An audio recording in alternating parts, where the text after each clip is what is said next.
He is one of only 39 detainees left at Guantanamo. Once tortured, prisoner's case is a test of larger political realities at play. Nearly 2 decades ago, in the aftermath of the September 11th attacks, a man named Mohammed al-Qahtani was captured on the border of Afghanistan and Pakistan. The Saudi national, U.S. authorities alleged, was an al-Qaeda operative who was supposed to have been the 20th hijacker, but he failed to board United Airlines Flight 93, which crashed in rural Pennsylvania. After his capture, al-Qahtani was imprisoned, tortured by the U.S. government and, when charges against him were dropped in 2008, left to languish behind bars with no end in sight. Today, he sits in an isolated cell at Camp 6 in Guantanamo Bay, Cuba, where he is one of only 39 detainees left in a facility that once housed approximately 680 so-called enemy combatants, a Department of Defense spokesperson confirmed to CNN. His attorneys have waged a protracted legal battle for al-Qahtani's repatriation to Saudi Arabia. His quest for freedom is forcing the Biden administration to consider whether to release the 45-year-old man whose attorneys say is severely mentally ill, battling schizophrenia, depression and post-traumatic stress disorder as a result of his torture, or seek to hold him indefinitely without charging him with a crime.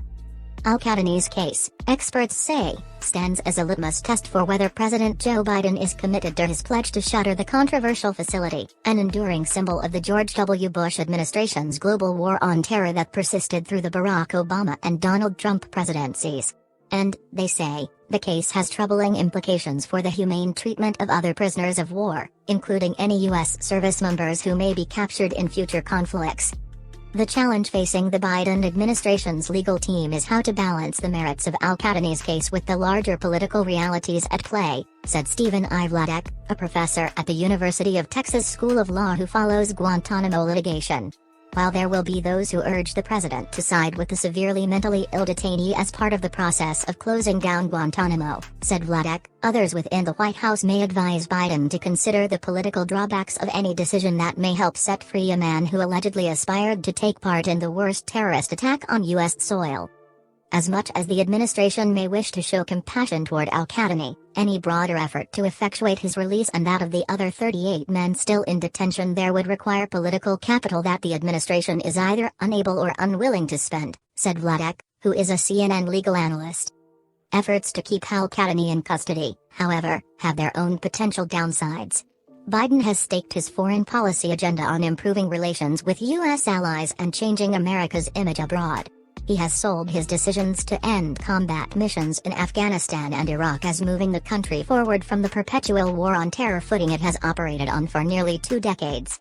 Keeping al-Qahtani in custody and Guantanamo open would not align with those stated goals, said Eric M. Friedman, a professor of constitutional law at Hofstra University who has long been critical of detentions at Guantanamo. The saga of this individual clearly exemplifies the layer upon layer of outrage that the entire Guantanamo venture has represented since its inception, Friedman said. If President Biden wants to adhere to his campaign promises to bring America back, freeing this man would be an excellent place to start. Mental illness, extremism and capture. The Pakistani army captured al-Qahtani in December 2001 as he traveled with other suspected al-Qaeda fighters from remote Dora Bora in eastern Afghanistan to cross into Pakistan. Al-Qahtani's long history of mental illness began at age 8 when he was in a serious car accident and thrown from the vehicle, suffering a traumatic brain injury, according to Dr. Emily Karim, a court-appointed psychiatrist hired at the request of defense attorneys to evaluate their client. Karim, who reviewed al-Qahtani's Saudi medical records, said the injury impaired his ability to read and concentrate, which worsened with 2 more car accidents in later years.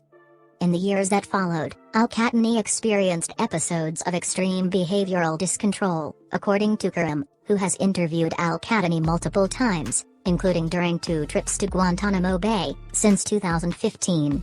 She also interviewed an older brother of al-Qahtani, one of 12 children in his family. At some point in his early 20s, al-Qahtani was found by Riyadh police naked in a garbage dumpster, Karim noted in her report. A few years later, police in the holy city of Mecca arrested al-Qahtani after he hurled himself into oncoming traffic, Karim said. That incident resulted in his involuntary commitment to the psychiatric unit of the city's King Abdulaziz Hospital for 4 days where doctors determined he was delusional and suicidal, according to Karim. who also said he suffered from schizophrenia prior to entering U.S. custody. 6 months after leaving King Abdulaziz Hospital, al-Qahtani started embracing a more extreme version of Islam and later attended an al-Qaeda training camp in Afghanistan, U.S. authorities allege. Al-Qahtani's psychological and cognitive deficits would be recognized by others, leading him to be vulnerable to manipulation and coercion, Karim wrote in a June 2016 assessment of al-Qahtani. At the camp, according to U.S. military records, al-Qahtani met al-Qaeda leader Osama bin Laden and swore his loyalty to him. Bin Laden personally selected him to take part in the 9/11 attacks, the records claim. On August 4, 2001, al-Qahtani landed in Orlando, Florida, with a one-way ticket and $4,000 in cash, which made immigration officials suspicious. They questioned him for 90 minutes before sending him back to Dubai. While military records allege that he was in Orlando to meet al-Qaeda member Mohammed Atta, one of the September 11 hijackers, they also note that al-Qahtani later told interrogators he didn't know the purpose of the meetup. By the end of that month, al-Qahtani had returned to Afghanistan. Weeks later, in the wake of the September 11 attacks, the Bush administration embarked on a global manhunt to find the perpetrators that extended to the far reaches of Afghanistan's remote eastern frontier. In December, as al-Qahtani traveled with other suspected al-Qaeda fighters from remote Dora Bora in eastern Afghanistan to cross into Pakistan, he was captured by the Pakistani army at the border and transferred to U.S. custody roughly 2 weeks later, military records show.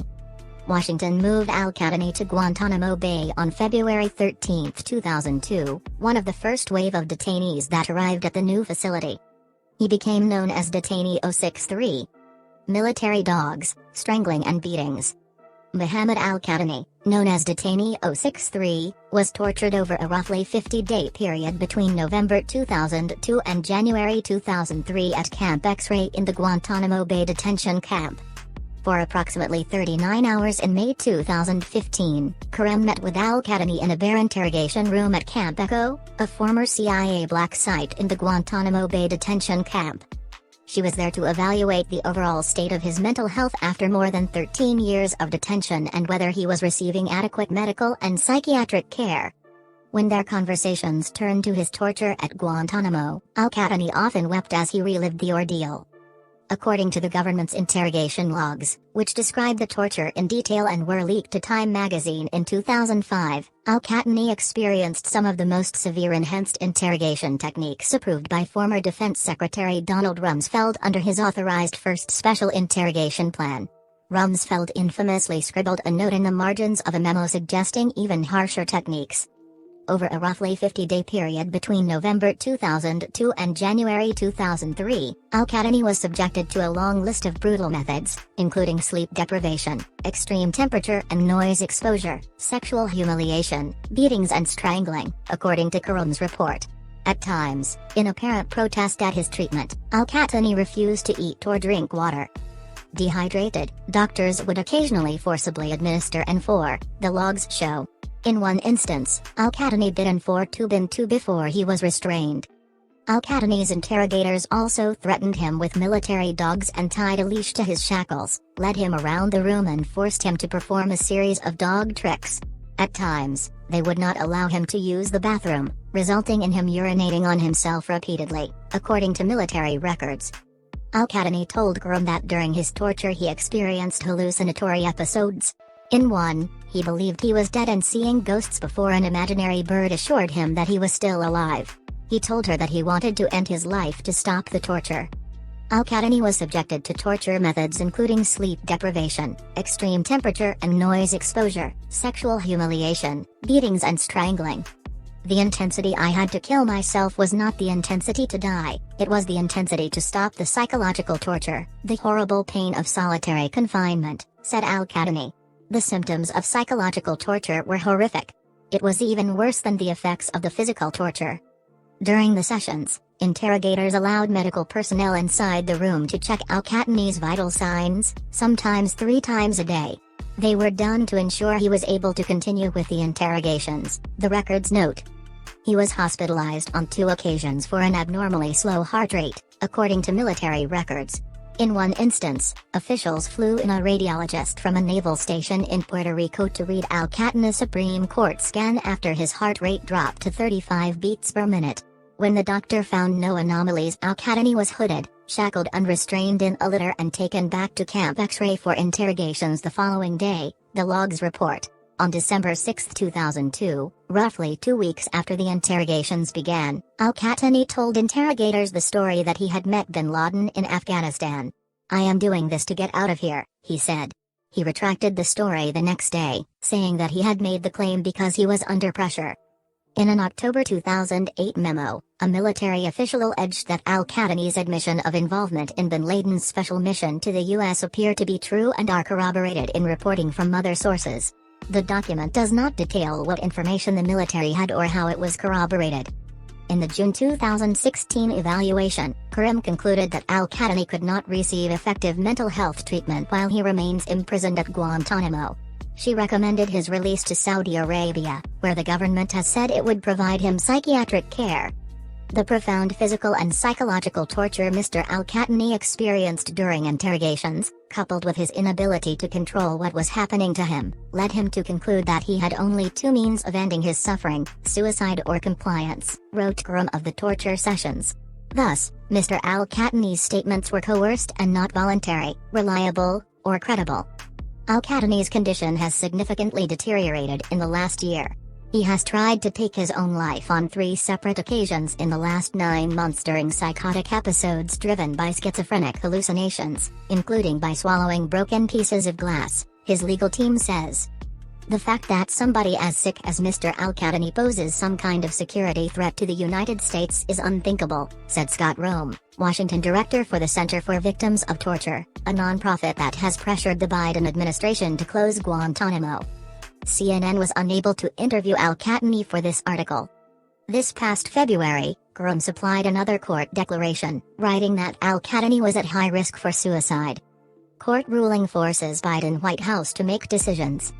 Al-Qahtani was interrogated for 18 to 20 hours a day at Camp X-ray. To probe the last 16 years of court records in Al-Qahtani's legal quest for freedom, a cache of more than 400 filings between October 2005 and June 2021, is to take a journey through some of the most sordid moments in the recent history of the United States. The government dropped all charges against him in 2008, which Susan Crawford, a senior Bush administration official, later admitted to the Washington Post was because he was tortured. Crawford served as the head of military commissions at Guantanamo Bay and was charged with deciding whether to bring detainees to trial. Any information gleaned during those sessions at Camp X-ray, Crawford acknowledged, was inadmissible in court. The admission was unprecedented. Despite dropping the charges, the 2008 military memo argued for Al-Qahtani's continued detention, categorizing him as a high risk to national security. Al-Qahtani's legal team has made numerous efforts to secure his release, particularly after 2008 when charges against him were dropped. All were unsuccessful. In the face of those defeats, Al-Qahtani's lawyers decided in April 2017 to go down an untried legal route for Guantanamo detainees. As a prisoner of war, they argued, their client had the right under the Geneva Conventions to be granted a medical evaluation by an independent panel of 3 doctors, known as a mixed medical commission. Al-Qahtani's lawyers argued that an independent medical evaluation was guaranteed under a U.S. Army rule known as Army Reg. 198, a domestic law which allows for the repatriation of sick and wounded prisoners of war. The strategy, according to Al-Qahtani's lawyers, was to see if other doctors agreed with Karim's view that Al-Qahtani was so mentally ill that he poses no threat to the United States and should be repatriated to Saudi Arabia. Justice Department lawyers contended that the Army rule did not apply to Guantanamo detainees. After years of disappointment, Al-Qahtani and his legal team had its first significant victory. In March 2020, U.S. District Court Judge Rosemary Collier, in a 25-page opinion, ordered the U.S. military to permit a mixed medical commission to examine Al-Qahtani and determine his eligibility for repatriation to Saudi Arabia for psychiatric care. The judge's order shook the Pentagon, which has consistently fought to block civilian courts from deciding the fate of Guantanamo detainees. The Trump administration appealed the order, which the D.C. Court of Appeals dismissed in September. A Pentagon spokesperson declined to comment for this article, citing Al-Qahtani's ongoing case. On January 15, in the waning days of Trump's presidential term, the Justice Department made another bid to have Collier's ruling tossed out, filing a motion for reconsideration in the U.S. District Court for the District of Columbia, citing a last-minute rule change instituted by then-Army Secretary Ryan McCarthy declaring Guantanamo detainees exempt from Army Reg. 198. The new rule, the government said, made the judge's ruling moot. In the final hours of the Trump administration, they tried to move the goalposts, said Ramzi Qasem, a City University of New York law professor whose legal clinic represents Al-Qahtani with the Center for Constitutional Rights. It's the government, having lost under the law, then trying to change the law. In the back and forth of court filings, Al-Qahtani's attorneys have argued that the last-minute attempted rule change didn't change the government's obligation to adhere to the Geneva Conventions. The Biden administration has now inherited the case and has on 5 occasions asked the court for an extension as it determines how it will proceed. It has until September 8 to decide which course of action to take: continue to fight Collier's order, grant a mixed medical commission access to Al-Qahtani, or drop the matter and repatriate him to Saudi Arabia. Wherever the White House falls, the potential moral, ethical and practical implications are significant. Mohammed Al-Qahtani has been held at Guantanamo Bay since February 2002 and since May 2008 without charge. Today, he is being held in a cell at Camp 6. The White House declined comment on Al-Qahtani's case, citing the pending litigation. If the Biden White House were to allow a mixed medical commission to examine Al-Qahtani at Guantanamo, the first in the base's history, he could set a precedent in which a number of other prisoners could request independent medical evaluations that could expose the conditions they have been subjected to for nearly 2 decades in some cases. If the government denies Al-Qahtani a medical evaluation, however, and supports the Trump administration's attempted unilateral carve-out to exclude Guantanamo detainees from the Geneva Conventions, that could put U.S. service members captured as prisoners of war in peril. In a life-or-death scenario, those service members could be denied the same type of treatment and medical evaluations Al-Qahtani is now seeking, said Friedman. Looming in the background is the fierce debate over whether Guantanamo detainees are entitled to due process rights, a constitutional guarantee to fair treatment in court that is a bedrock of the American judicial system. Previous administrations have argued that such rights do not apply to them. The Biden administration's legal team is divided on the issue, according to a recent New York Times report. The administration has yet to take a public stance on the matter. Recently, however, the Biden White House put its first stamp on Guantanamo policy on July 19, allowing the transfer of detainee, Abdulatif Nasser, to Morocco. Because Nasser, who was never charged with a crime, had been cleared for repatriation in 2016, it's unclear whether or not the move represents a significant shift in policy. Meanwhile, as the battle over the future of Guantanamo Bay plays out in Washington, Al-Qahtani spends his days in isolation in his cell. He avoids other detainees because of his schizophrenic outbreaks, Graham noted in an August 2020 court declaration. In a recent phone conversation with his lawyer, Qasem, Al-Qahtani said he survived on the hope of seeing his family again. The unclassified notes of that call, according to Qasem, reveal the desperation his client feels. "There is no life for me here," Al-Qahtani told his attorney. "If I have a future, it is outside this place."